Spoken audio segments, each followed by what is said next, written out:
Hello, baby cakes. Hi, bestie. Welcome back from the desert. Thank you. Post Coachella. How are you doing? I'm still alive, but I'm barely. I like the husky voice. Thanks. I was pretty excited to see how the voice would be. Thank you. Giving Sophia Bush today. You're looking great. And Thank you have you. such a tan. Thank you. The orange? Orange is the new black. Love. Thanks. You always look good, and I know you've had fever. Yeah, and sick. I want to say back from the dead, but not yet. I'm halfway out of the grave. So for everyone listening, bear with us today because we're both struggling a little. We're very sensitive. So because of that, we've decided to do a really fun one. Yes, a lot of fun. So this actually Needed it. is not a question that came into us. Dun, dun, dun. We cheated. But it's a question that we've been wanting to do and answer because it's just something we talk about all the time. Yeah. Especially me. I've always done this. But we want to talk about today on what's on our life bucket list. I was really excited about this. First of all, when you said cheated, I really feel like I don't cheat at anything, but I had a vision of me cheating in high school, and we used to write the notes on our inner thigh and then pull up our skirt and see. And when you just said that, I just thought of that. So shout out to all those tests I cheated on. On that topic, I'm not much of a cheater either, apart from when I talked about cheating in our cheating episode. Yeah, I was like, bitch, you were the lead. But when it comes to school and stuff, I don't. But I do remember I was very, very good at French. I speak French-ish, probably very rusty now. But there was one test in my French class that I was so not prepared for at school. And I was like, I can't let people down. Everyone knows I'm A+ in French. Yeah. So I had, because I think it was one of those tests where you just have to remember an essay and write it. I had the actual essay with me and I put it under the sheet. So smart. And I could just see it and I just traced it and it worked. I think getting good at cheating, my thing is I definitely cheated a lot in school, but you actually put more effort into cheating than you do to just learn the material. Because I would remember the mechanical pencils that had the really thin lead? I love those. I would write on a note card and then wrap it in a tampon and then put it in the bathroom in the tampon trash. And then I'd be like, I have my period. And then I'd go look at the notes. Devin, that is superior shit.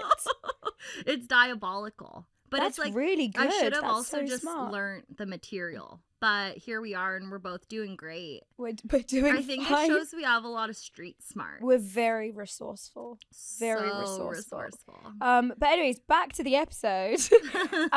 So we want to talk about what's on our life bucket list. And I think I've previously mentioned this, but I'm not someone who's very good with goals. I don't set myself New Year's goals. I'm not good with plans, sticking to them, achieving them. Yeah. Things just kind of happen to me, and I do have sort of short-term plans. But I love the idea of a bucket list of things that I want to do before I die. And if I die tomorrow, I will be upset that I haven't done them. So I think you should start. Okay, so number 1 on my bucket list. So this bucket list is this is before I die, I must execute these things. There's no way it's not going to happen. Sleep with a girl. Jokes. I'm not volunteering. I'm just saying. I was like, are you volunteering? That would also be unhinged. People would not be shocked. Okay. Wait, I'll just have to ask my wife. Or maybe you can just join. I don't know. I'll ask her. Oh my God. Let me know what she says. Jokes. My first thing on my bucket list, I really want to get my license to be a therapist specific to prison reform. That's definitely not sleeping with a girl. I have been hyper fixated on this goal for probably 5 or 6 years. I think it just has to do with my family, and prison reform is a really important topic that's close to our hearts just personally. It has nothing to do with Kim Kardashian. because I feel Devin like is my lawyer. but I just have always thought like I would love to pursue like a career in nonprofit, but I just think financially for me it doesn't work right now. But as a goal and like a passion, I would love to get my education to be a therapist and basically be able to go into like women's prisons and help them like go through like their trauma or their goals, because a lot of times like when you get out of the system, you're more likely to go back in because you don't have the tools to process not only why you were there, but like what happened when you were there. Yeah. So I just think that it's like a really underserved community that does not get enough help. And that's something that I'd love to say that I was a part of helping. I love that. In fact, when I studied psychology at university, I did a whole module on psychology in the criminal justice system. And one of the things I was also really passionate about was recidivism and how, like, what are the conditions that people will go back into crime or, like, will go back into not ideal lives after prison. And one of the things that was basically the tell-all was the care and the therapy and kind of the mental health help that they get whilst they're in prison. I love that. And thanks, I think baby. you'd be really, really good at that. Okay, so top of my list, and this is top. Okay. It is to live in Australia again. So for anyone watching that knows me, know that Australia is my favorite country ever. I would be living there if it wasn't for the fact that my family moved to the USA and I followed them.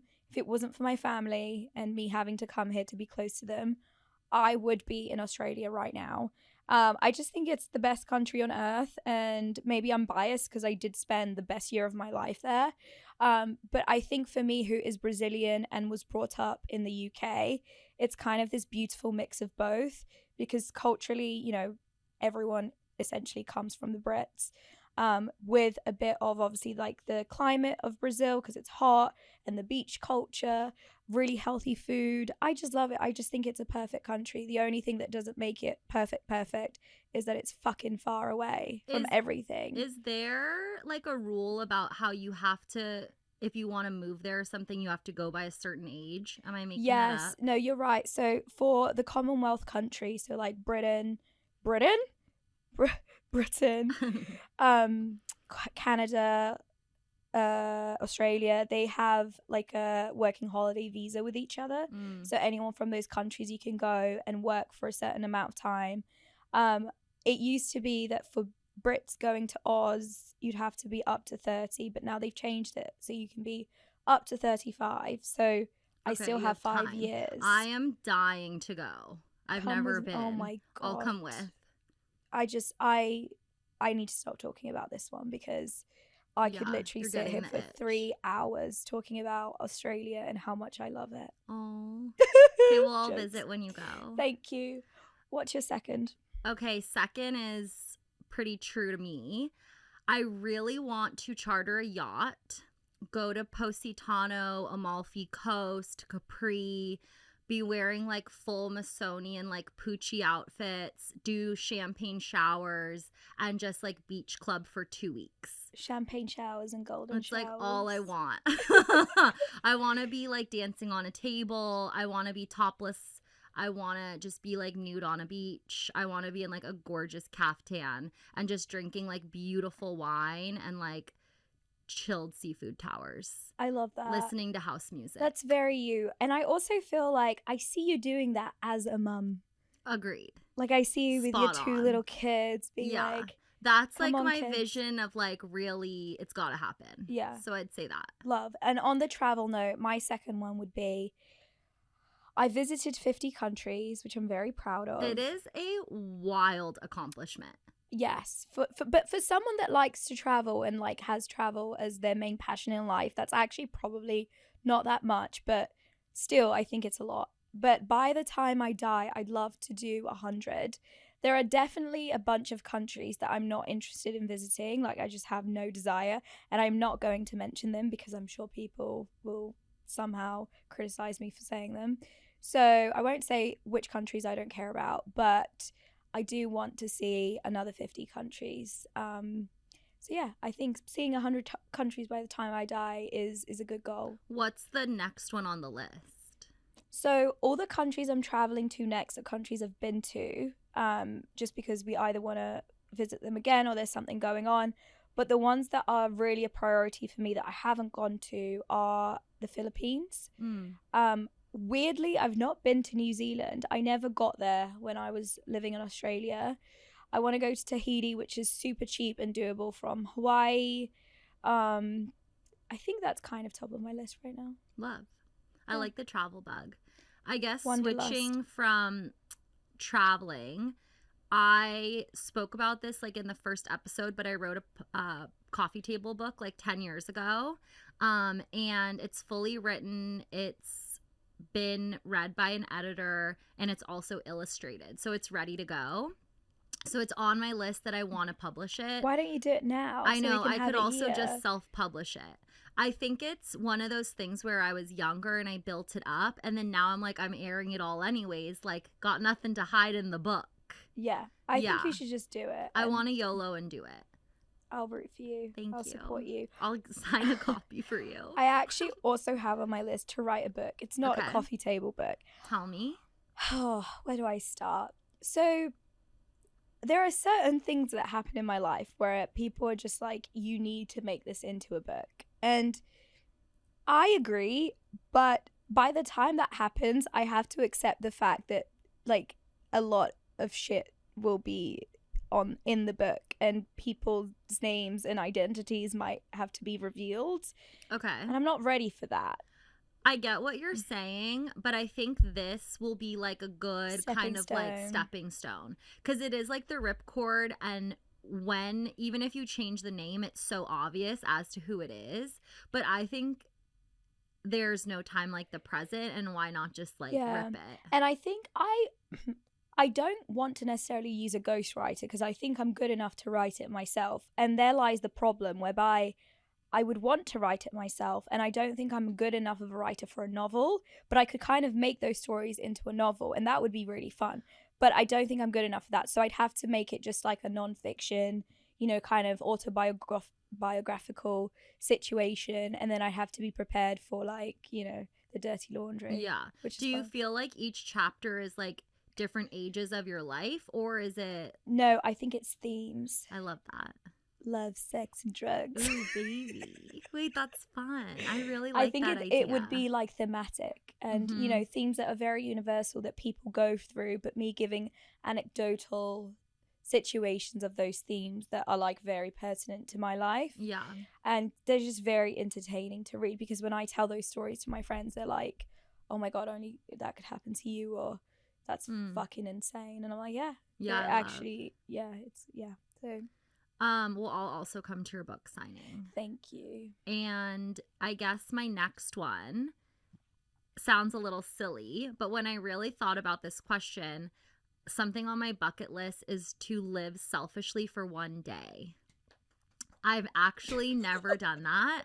I've never taken one day where somebody else and what was going on in their life, I either am always helping someone, or someone's calling me, or like I'm doing something for someone else because I've committed to something. And so I really think for me, a practice is like finding even 24 hours where I would just live my life just for me.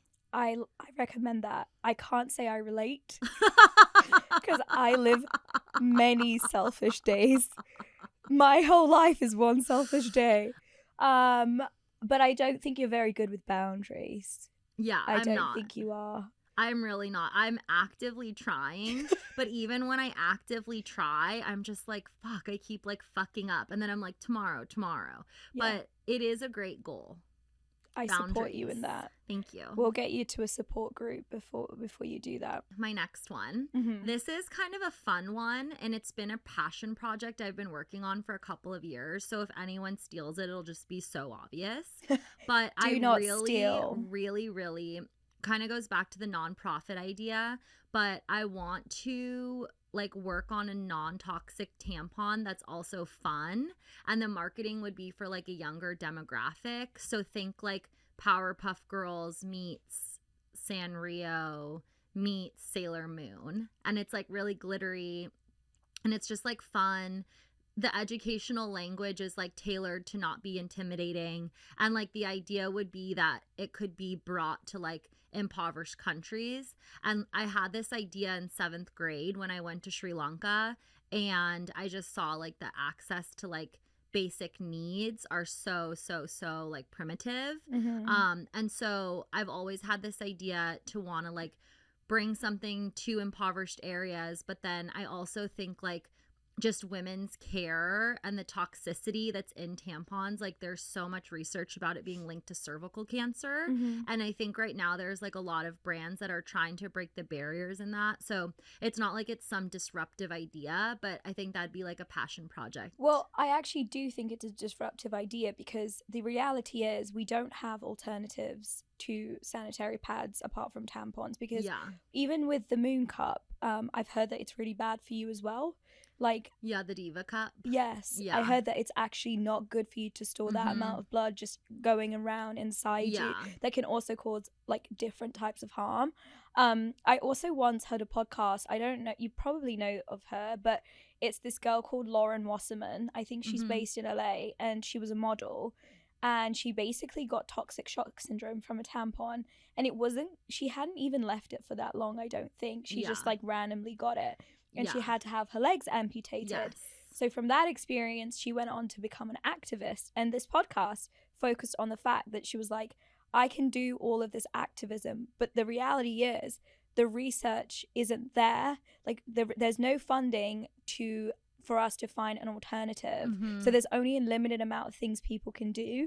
And if men had periods, I'm sure there'd be plenty of alternatives. It's just crazy that none of these things, apart from obviously pads, are good for you. But obviously you can't go to the beach in a fucking pad. Or like I did dance, like you can't wear a leotard with that. Sports. I am such an advocate for this too, because this was a long time ago, but I almost got toxic shock because I had a tampon in and I was drunk and I had sex with my boyfriend, and he was drunk too, and like I guess we just didn't know, and it got pushed up super high, and the next day I put a new one in. And so basically I had no idea it was there, and I started having really weird symptoms. So I went to the hospital, and they like did an exam and pulled it out. And ever since that happened to me, I am such an advocate for really, really empowering women to be educated on what we're putting in our bodies, because we need to be like told like, you're putting this in your body. This is not, we can't fuck around with this. Like, I think it's just become so common that you don't think anything of it. Like, it needs to be like, this is literally putting a knife in your body. I also just I obviously do wear tampons because like I'm always at the beach, or, you know, you can't do sports without them. But I hate them. I find them so uncomfortable. It's just not a vibe. I'm like, imagine like a cute glittery one though. Then I would be like, look. But then you're like, there's all this glitter coming out of you.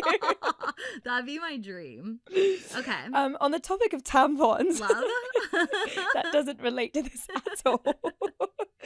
I would love to one day, and I kind of already do this, but I want to make money from doing it. But I'd love to be a lecturer at university, which is crazy because that's also one of my mum's dreams. I don't have any interest in teaching younger kids or like even like high school age.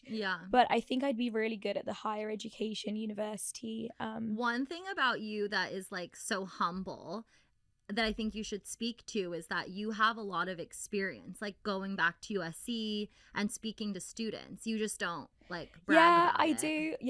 Yes, true. I do go and guest lecture at USC, and I have done many guest lecturing at like the past institutions I've gone to, but I just don't know why I would post about. Like I know a lot of people. The minute they're invited to speak somewhere, they're like, it's like a marketing campaign for where they just went to speak at. But no, I do it because I want to enrich the people who are learning something from me. And obviously what I'm teaching them is very minute in the grand scheme of things, but it's ultimately about them and not about me. It's just something I do enjoy, which is, so it's symbiotic. But Yeah, I don't really post about it, but I don't also make money from it, so it would be nice if I could start getting paid to do it. I love that though. If any universities cool out one. there are looking for a young, hot, sexy teacher, If you on the showed up market. and you were lecturing me, I'd be like, office hours? Oh my god, I had at one of the universities, this is a good thing about having many degrees, is that when I speak to situations, no one will know which university, that's which facts. teacher, but I had a really hot lecturer who was Did you like kiss? no. Oh. I don't know. It's common to hook up with teachers. No, we didn't, but this lecturer Is it common? this lecturer, like, I don't think she liked me very much, but I did take her class and it was very confusing and I didn't do so well. But I still did the class. Love? Maybe you didn't do well because she was cute and you're distracted. Oh, for sure. She actually, no, I won't say anymore. And we end it there. Dot. My next one's kind of a cutie one, but I would just love to take my family on vacation. Like, I would love to do just like take them to somewhere that I've been. So I just love Japan. So to me, I'm like, oh my gosh, what a dream to be able to take my family to Japan and like just do like an expenses paid and just like I'd want to like surprise them and like have suitcases packed with like fun things for them and just like go all out. Like a brand trip. Yeah, literally. They all get influencer care itineraries. packages.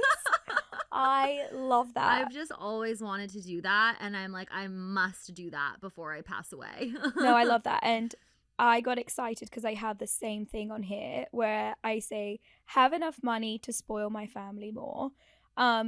I just want to be able to spoil them and give everyone money if they need. And I'm definitely not there, but I would love to do that trip-wise. Yeah. And then just also, like, my dream would be to have enough money so that my mum could just retire. Oh, yeah. But I don't think that's ever going to happen because she's such a boss bitch. I was going to say, and she like, earns so much more than I could ever dream of. And, like, I'm like, Mum, you could retire, but you'd be really poor with, like... Remember when you wanted to live in a commune, right, with your family? Like, do you think you would want to do that? Like, if you could support them and then bring them all to live with you? Or do you think that'd be, like, maybe just a vacay vibe? I just think I mean, if they wanted to live in the same place as me, that'd be dreamy. But I just don't think we'll ever want to live in the same places. But then, the places they do live is because of work. So if they're not working, they could just follow me around. Yeah. I would love to live in a commune with them. I'm just, like, we also live so well together. During the pandemic, I moved in with them and people were like, how was that living like 6 or 7 months with them in New York? And I was like, the best. It was a dream. Yeah. It was so good. Oh, that's really fun. So I'd love to, maybe this is like a manifestation for us. Yeah. Maybe if enough people watch this. Please help us take our families on vacation. Such a first world problem. We're like, we just want to take Devon's family to Japan. On a brand trip.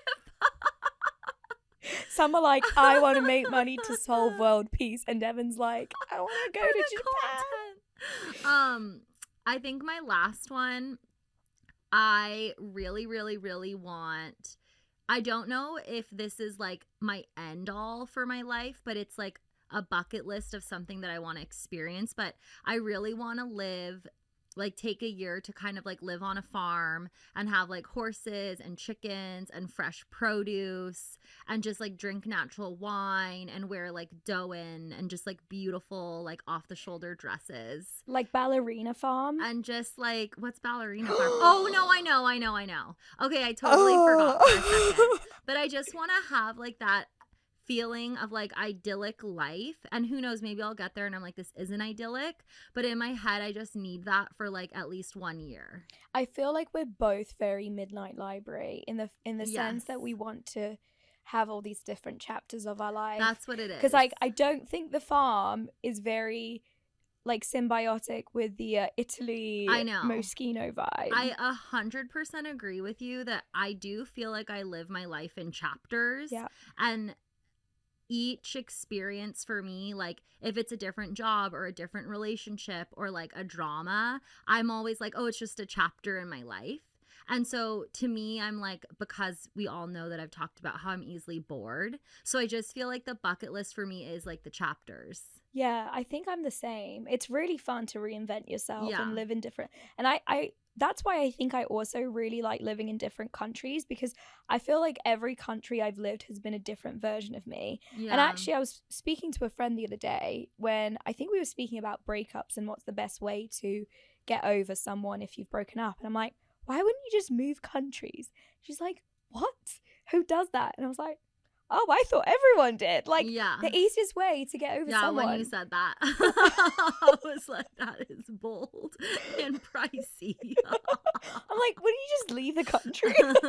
But trust me, easiest way to get over someone. Like, just reinvent yourself in a whole different country. Love. Learn a language. You'll be very busy to Yeah. be heartbroken. It's so true. So I like reinventing myself too. I think, though, it gets to a point where, and I think I've spoken about this before, where I've given up so much by moving, reinventing myself, living different chapters. And ultimately, I think you have to weigh up, you know, the pros and cons. And there comes a time where maybe the opportunity cost of doing that might not pay off anymore. And you might have to be like, okay, I'm going to have to settle somewhere and I'm going to have to live this life. But I think we're both still very young for that. I think there's like a good 10 chapters left of us. Speaking of reinventing yourself, have you ever gone through a phase where you've like dyed your hair, like cut it all off, or like done something to change your appearance that feels like really drastic? I went on Ozempic and got skinny. That is an iconic Clip that. Iconic. Like, I've never dyed my hair, but I did go on Ozempic, and bitches were like, she's not fat anymore. Yes. No, truly, I've never dyed my hair because I can't dye. Like, I've been no, that's a lie. You I've used been to be more blonde. I've been blonde. Yeah. Sorry, when you said dye your hair, I was thinking of the like drastic pink or blue. Yeah. I've never done that. I've always wanted to be blonde, and I have gone blonde, but as I've aged, the blonde just kills my hair. Yeah. So I had to, about like 3 to 4 years ago, accept that I am brunette. Yeah. Because I did that too. I went pretty blonde and then the hair was like straw. It was like a scarecrow. Oh, horrible. We We have ethnic hair though. Yeah, like, that's the thing. Very like thick. yes. Yes. If I could, I love like the pink hair that has like a big root, like rooty pink hair. But like if I did that, the come down, I would look like an actual insane person. But I think you're edgy enough to pull that off though. I think I'd like it for like 2 weeks and then I'd like call you in the middle of the night and be like, what have I done? Like, I'm I think so you're very ugly. King Kylie era type thing. Like, you Yeah. are someone. I'm just too much of like a normie. Like, I don't. You're not. Well, like, when it comes, like, I'm not a normie. But when it comes to like The drama. the drama.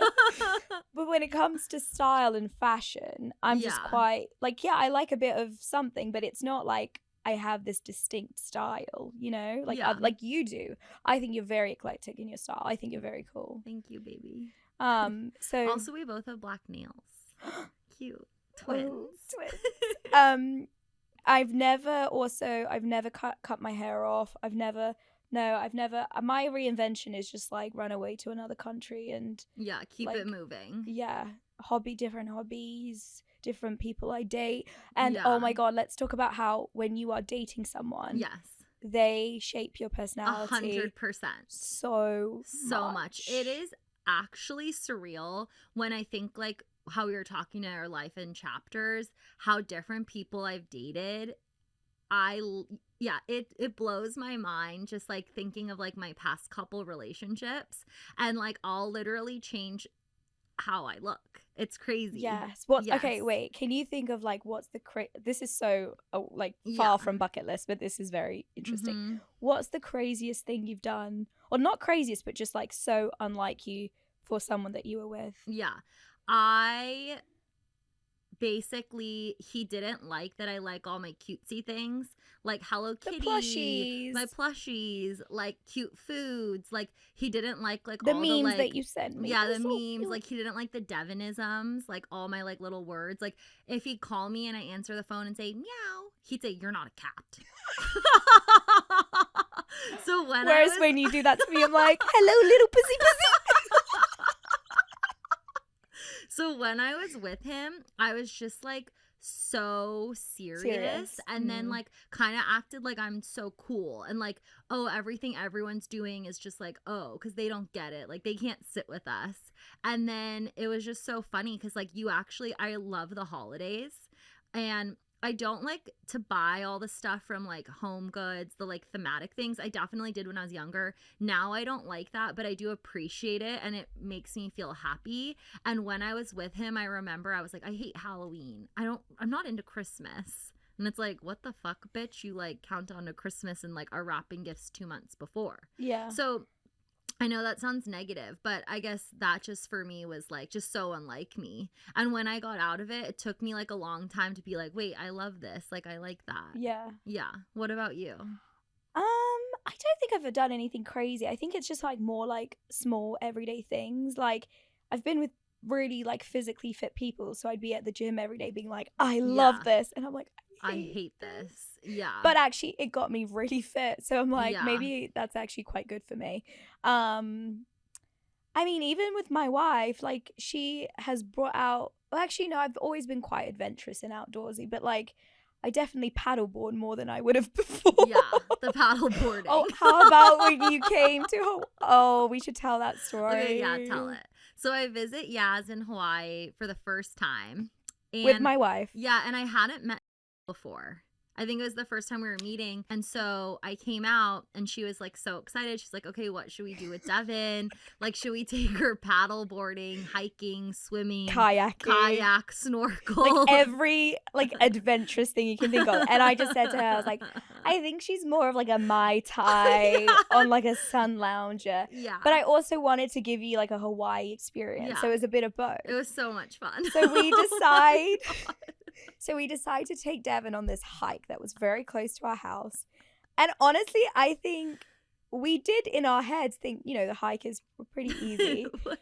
So we go to this hike and it was not easy. It was so arduous. You had to climb up the mountain on hands and knees. And it was the hottest day of the year. Yes, we have to post. We'll put that the picture photo up. of you. And Devin, I've never seen Devin hate me for like an hour. And I she was like, don't talk to me. hated me. We got to the top where there's like a photo bit where you take the photo. And I was like, okay, we're at the top. Like, this is it. This is the view. Do you want a photo? She's like, no. Remember you wanted some of my water and I like wasn't going to share. Yeah, and I don't bring around water with me. I don't drink water, but then I get thirsty and I have to drink other people's water. So I asked her for some water. I was like, She's no, I need this. And then I hiked down solo. It was very tense times. I think I started panicking because I was getting so hot and I was like, fuck, what if we get stuck here and I'm going to need a helicopter to get me down? You were not in a good way. I was panicking. I think that's what it was. But then I drank the Coronas after and we were vibing. Yeah. And then how about when a different day we went on a boat trip? This is another great story. So we really wanted to do a boat trip. And, you know, those big tourist boats in Hawaii was just not going to cut it out for us. We were like, we're not going on a tour boat. Like those suck. We want a private boat. So I go on like, it's literally called like rentmyboat.com. Where you can rent people's boats. But we're not a captain though. So we were like, the person needs to come with us. So we rent this boat. The captain's like, yeah, I'll take you girls around. We get to the boat and it's like 80-year-old. This 80-year-old couple. We're like, great, they might be a fun time. Yeah. And as they are like literally undocking the boat, it just appears like they have no idea what they're doing. Yeah, fumbling, like losing their balance. My wife is like, do you guys need help?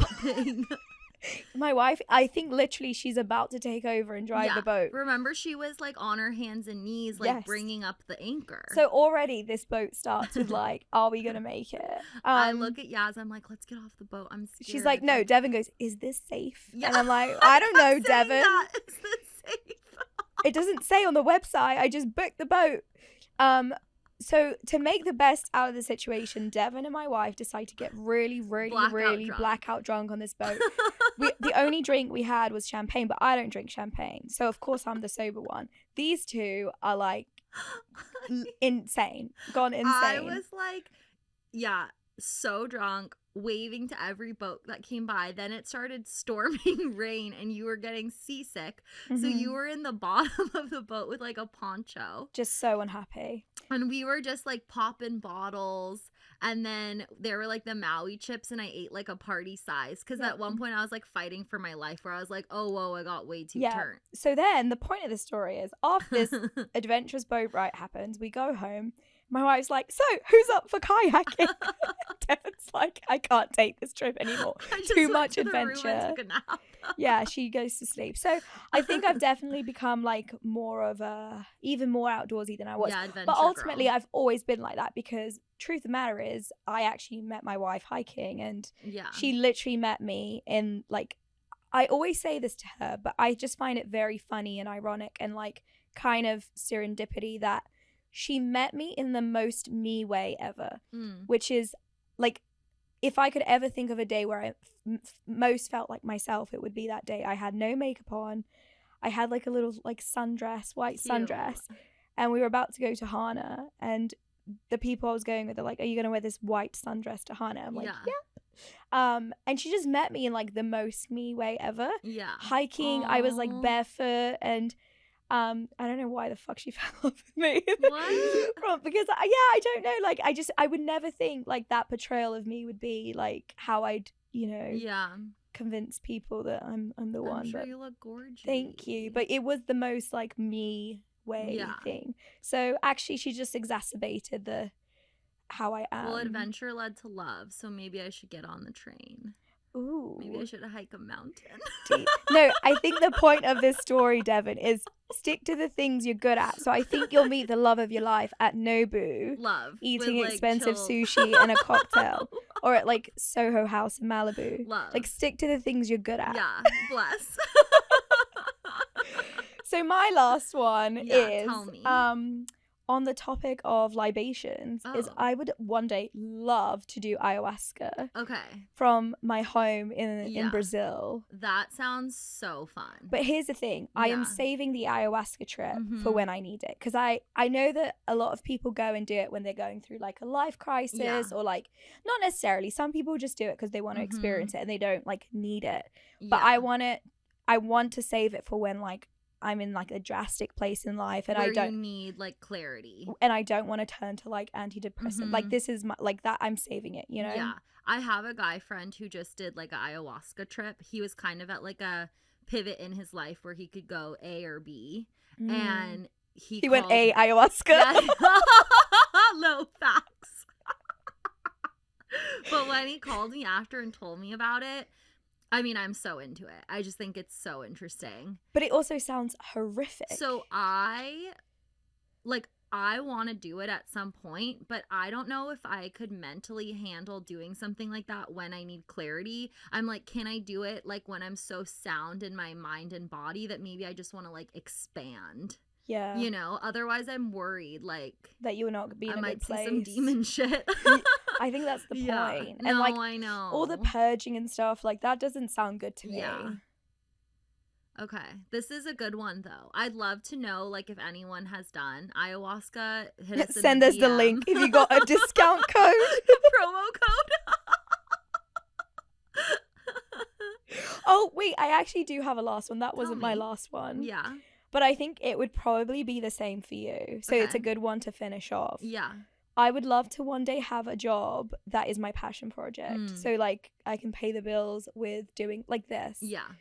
I completely agree. Because I think I've always obviously led my career with just, means to an end. Like I love my jobs and I'm glad I have them and I enjoy them. Yeah. But in an ideal world, I would be making money from like doing something that like is a hobby like this. Like, we pay to do this. And when it is your passion, it just like changes your whole life and like I think your mindset because you get to wake up and like obviously not every day is great and some days will feel like a chore, but I do think that's like the ultimate, like The to goal. me that's like the goal of happiness. Oh yeah, for sure. Mhm. I mean, I do think that, like, you know how people always say to you, like, pick something you love as your job. I don't think Yeah. that's necessarily smart, because ultimately, like, what's going to pay the bills is you being Mhm. good at something. Yeah, agreed. So, you know, you might enjoy playing football, but you might not be good at it. So I think the ikigai, or like the magic formula, Yeah. is something you enjoy, but you also are giving value that you're good at. Mhm. Because there's many things I enjoy doing, but I know that realistically I would never make money from them. Yeah.